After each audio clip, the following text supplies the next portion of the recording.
Tom, a long few months now at the club, but plenty going on behind the scenes. Can you give the fans an insight onto the ongoings?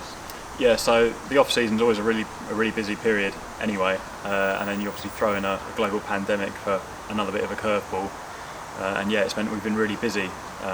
We're lucky that all the staff have really bought into what we're trying to do, and the board have backed our initiatives, so yeah, hopefully when fans are allowed back inside the ground, they'll be able to see the fruits of our labour. And obviously with no matches being played and no ticket sales, we've been looking for alternative revenue streams for the club. Describe what's been going on in terms of that. Yeah, so I suppose it's not really a revenue stream, but something that's really been crucial to us, as it has a lot of, near enough every business up and down the country, has been the furlough scheme. Claire James, the club secretary, has been working really hard on that, near enough every day for the past 4 or 5 months, and will continue to be doing so. So we've been really fortunate for all the hard work she's been putting in, and that really has got us out of a bit of a hole. So yeah, we're really grateful for Claire for that. And then yeah, as you say, we've got Crawley Ballers, which I think has had its fair amount of publicity. That it has been great, not only sort of PR-wise for the club, but it has started to now sort of, as you say, turn into a bit of a revenue stream for the club, and yeah, hopefully the returns from that will continue to grow. You also mentioned the crowdfunder. That closed, I think it was last week, and yeah, we managed to hit the £6,000 mark, which is brilliant, and again testament to the loyalty shown by the fans, and how much they back the club and want to see it through these tough times. Obviously now we're looking ahead to next season, and we've got the big installation of the scoreboard that's obviously got quite a lot of publicity and hype, but what's going on in terms of bringing that forward? Yeah, so starting with the scoreboard, obviously it's become almost a bit of a staple for fans of what's going on. It's a project that, yeah, internally we're really keen to see through now. As you say, it's been going on for long enough.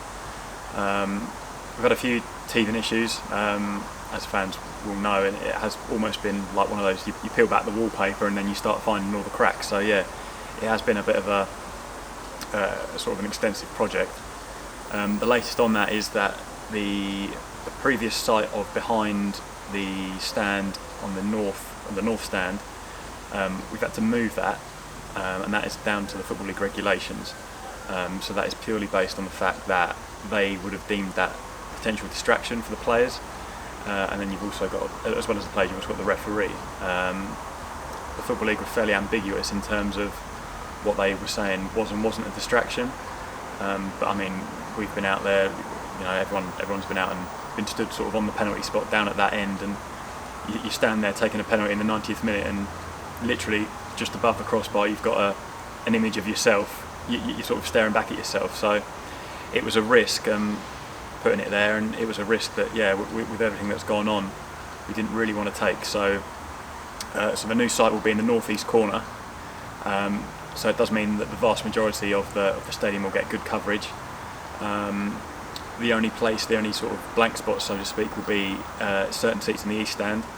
But between myself, Erdem, Joe, Colin Robotham and his son Matthew who have been integral in getting that project sort of to where it is, and we'll be seeing it through towards the end. We've sort of looked at it and gone, phase 1 is getting the screen up, and then phase 2 is increasing the coverage, which will include the east stand. So yeah, a bit at a time, but we'll get there. And another positive for next season is the state of the pitch. It's looking incredible. Yeah, so the pitch has really come along amazingly in the last couple of months, and again that's testament to Ben, Dan and Tom at Complete Turf Care. Yeah, it's amazing really that a couple of months ago it was just sand really. But yeah, we've been obviously with Complete Turf Care for a number of years, and we know the quality of the service we're going to get from them, and the dedication that those three all show. John's really happy with it, Erdem's really happy with it, so yeah, hopefully we'll be back playing on it sooner rather than later. And I think the number one question that the fans will have is, when are we allowed back in? We're looking at season ticketing now, and the processes involving that. Can you let us know about that? Yeah, so we're just in the process at the moment of tying up the sort of fine details on the season tickets.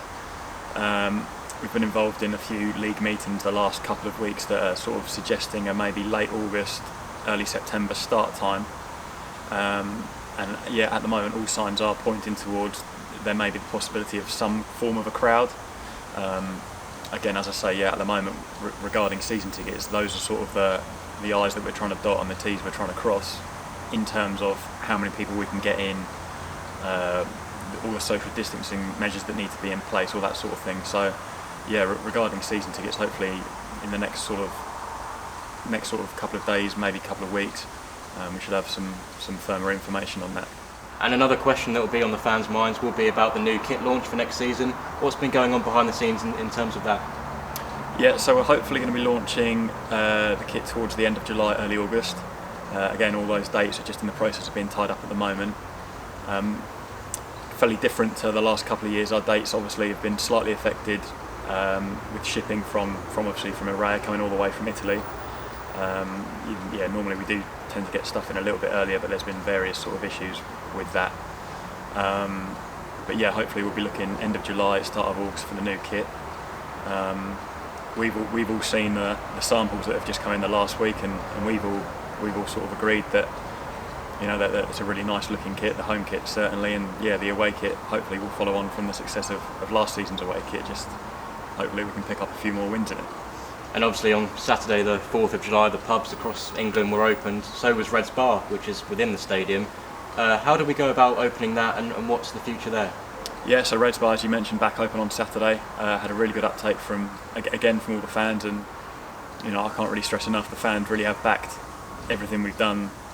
You know, they back everything we do normally anyway, but certainly this summer, where you know that the club has needed them the most, they really have backed everything we've done, including Red's Bar. And yeah, I was here for a few hours. You guys were down here, and yeah, there was a great atmosphere.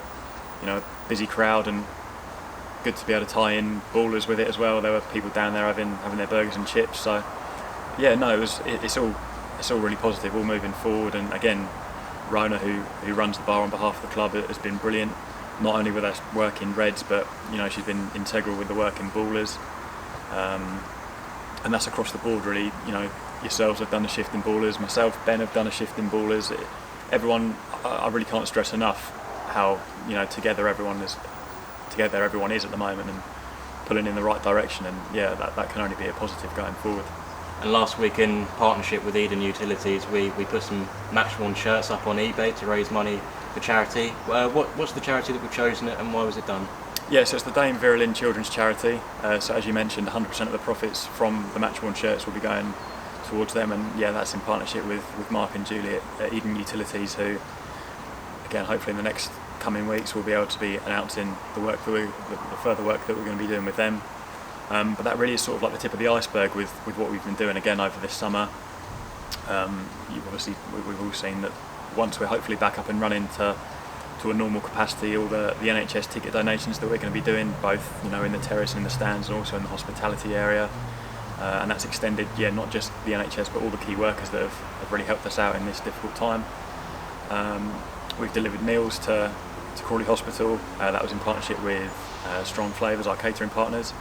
So yeah, I can't stress that it's been a really busy summer, and you know, everything that's been done has been done for the community and for the good of the club. And as I say, I'm just personally looking forward to fans being able to come back in and seeing what we've been doing. And next season, it looks like there might be a bit of an improved fan experience with the scoreboard, the quality of the surface, and hopefully getting season tickets underway. Are there any other changes we're gonna make? Yeah, so I mean, the main fundamentals, as you say, is getting the scoreboard up. So yeah, the scoreboard, the first date we've got for the steelwork to start being put in is the 10th of August.